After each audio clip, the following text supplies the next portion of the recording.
Puji Tuhan. Orang benar akan diberkati, itu adalah judul khotbah hari ini. Orang benar akan diberkati. Kenapa? Kita harus berkomitmen untuk terus hidup dalam standar firman Tuhan.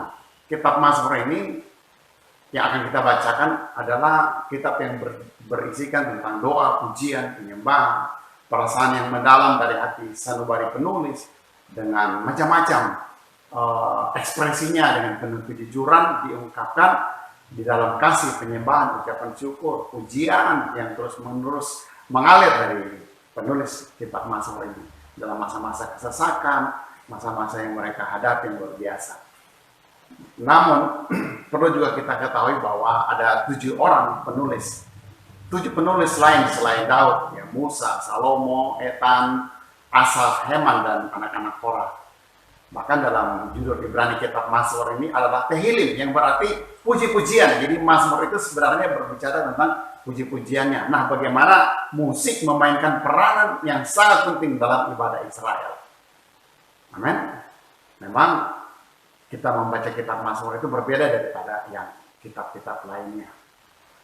Kita bersyukur kalau hari ini kita bisa sama-sama untuk belajar firman Tuhan. Bahkan pada zaman dahulu Alkitab itu ditemukan masih dalam bentuk gulungan-gulungan kertas.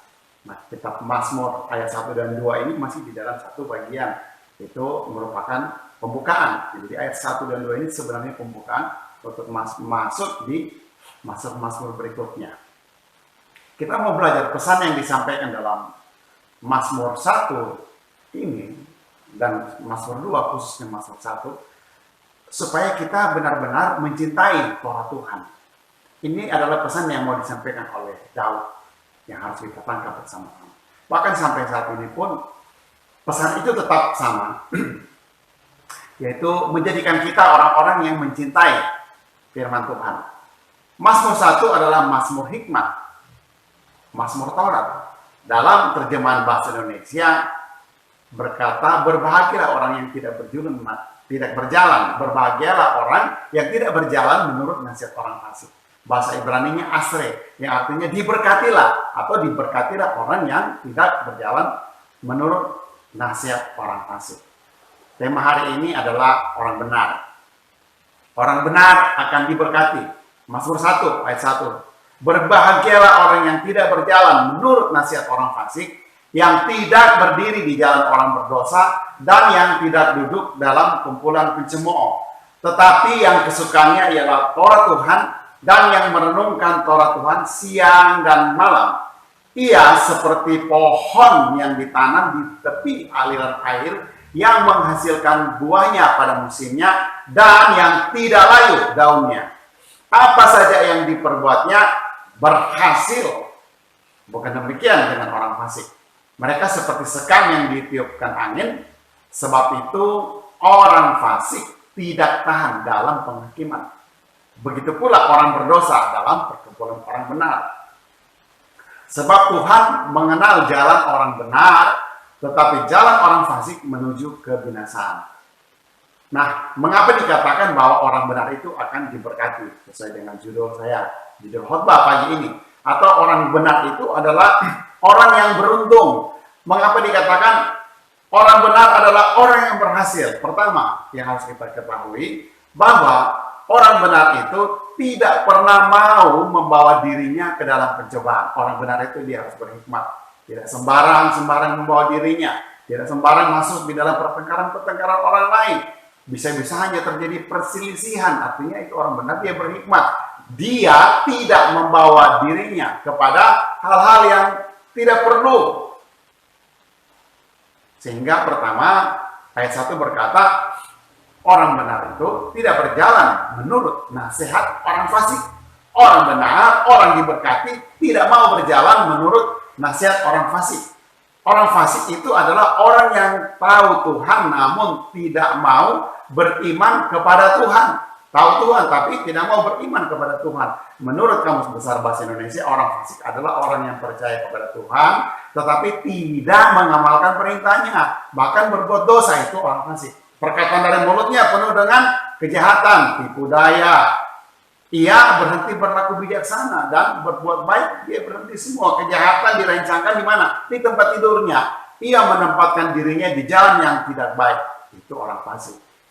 Semua yang jahat tidak ada yang ditolaknya. Kesenangannya adalah berbuat jahat. Itu orang fasik. Mazmur 32 ayat 6 berkata, dosa bertutur dari lubuk hati seorang fasik. Rasa takut kepada Allah tidak ada pada orang itu. Orang fasik tidak takut Tuhan. Sebab ia membujuk dirinya sampai orang mendapati kesalahan dan membencinya. Perkataan dari mulutnya ialah kejahatan dan tipu daya. Ia berhenti berlaku bijaksana dan ia berhenti berbuat baik. Kejahatannya dirancangkan. Nah, ini orang fasik.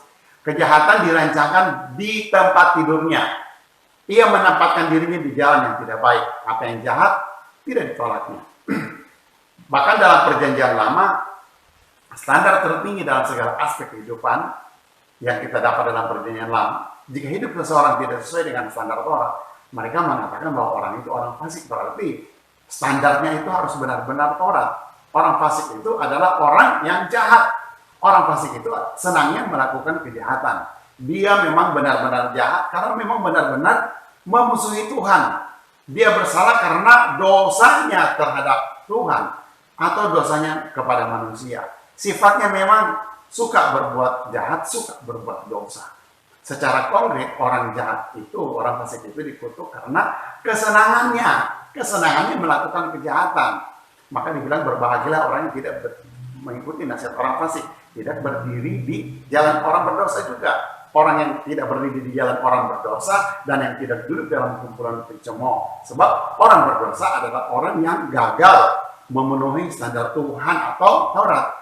Bahkan lebih menyedihkan lagi, orang-orang berdosa ini adalah orang-orang yang hidupnya dikuasai dosa dan dibentuk oleh kecenderungan dirinya untuk ingin selalu berbuat dosa.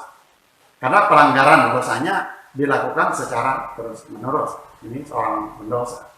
Pendosa atau sifatnya memang suka berdosa. Sifatnya suka melanggar. Kata sifat yang melanggar. Memang secara manusiawi tidak ada manusia yang tidak berdosa. Tidak ada manusia yang tidak mencapai standar Tuhan. Tetapi dalam sebuah kesalahan apabila kita hidup di dalam dosa, artinya tidak mau berubah, itu yang jadi persoalan. Karena memang kita tahu sebab tidak seorang pun yang dapat dibenarkan di hadapan Allah oleh karena melakukan hukum Taurat. Karena justru oleh hukum Tauratlah orang mengenal dosa. Nah, mengapa sampai kita tidak mau terjebak, tidak mau masuk di dalam pertengkaran orang-orang fasik? Kedua juga, orang benar itu tidak mau duduk dalam kumpulan pencemooh. Pencemooh artinya secara aktif senantiasa mengejek dan menghina sesamanya. Itu pencemooh. Suka menghina, suka mengejek. Karena menganggap dirinya yang paling benar. Mengapa? Ya, dianggap dirinya yang paling benar. Bahkan ia mempunyai kemampuan, ia mempunyai skill, keterampilan, memutarbalikkan kata dan fakta, pandai berkata-kata, tanpa merasa bersalah, hanya untuk memuaskan keinginannya, untuk mencemooh siapa saja. Yang berbeda pendapat dengan keegoisannya. Jadi orang yang suka menghina, itu orang fasik, orang berdosa, suka menghina. Bahkan dia menghina orang yang ingin bertobat, itu orang berdosa. Orang yang menolak dikoreksi, itu orang berdosa. Orang seperti kelihatan, orang-orang seperti begini kelihatannya seperti berpengalaman, gaya berbicaranya penuh dengan arogan, sombong, suka bermegah, suka menyindir, suka mencibir. Ini orang berdosa ini. Suka mengejek, suka kompromi. Bahkan kalau ada pertikaian, dia suka mengomporin di situ. Akibatnya pencemooh ini menghasilkan kemarahan dan masalah melalui penghinaan yang mereka lakukan. Ada begitu banyak tipe orang seperti ini yang harus kita hindari ataupun harus kita hadapi. Tetapi bagaimana sikap kita? Nah, orang yang hidupnya benar seharusnya tidak terpengaruh oleh kehidupan para pencemooh. Orang yang hidupnya benar seharusnya tidak terpengaruh oleh kehidupan para pencemooh. Seharusnya dia menjadi pengaruh, bukan untuk dipengaruhi. Tetapi menjadi pengaruh yang awalnya mereka hidup jahat, Mereka menjadi baik, menjadi benar karena kehadiran seorang benar di situ. Orang benar itu juga harus menjadi pengaruh dimanapun ia ada. Mengapa orang benar diberkati? Yang kedua, karena dia memiliki kesukaan akan firman Tuhan. Orang benar, kesukaannya adalah firman Tuhan. Tetapi yang kesukaannya ialah Taurat Tuhan, dan yang merenungkan Taurat itu siang dan malam. Akibatnya, ia seperti pohon yang ditanam di tepi aliran air, yang menghasilkan buah pada musimnya, dan yang tidak layu daunnya. Apa saja yang diperbuatnya berhasil. Karena orang yang hidupnya benar tidak akan memalingkan mukanya dari kebenaran. Amin. Dia tetap konsisten dengan kebenaran dan tidak terpengaruh dengan lingkungan yang ada. Itu orang benar. Dia tetap konsisten dengan kebenarannya. Kesukaannya ialah Taurat Tuhan.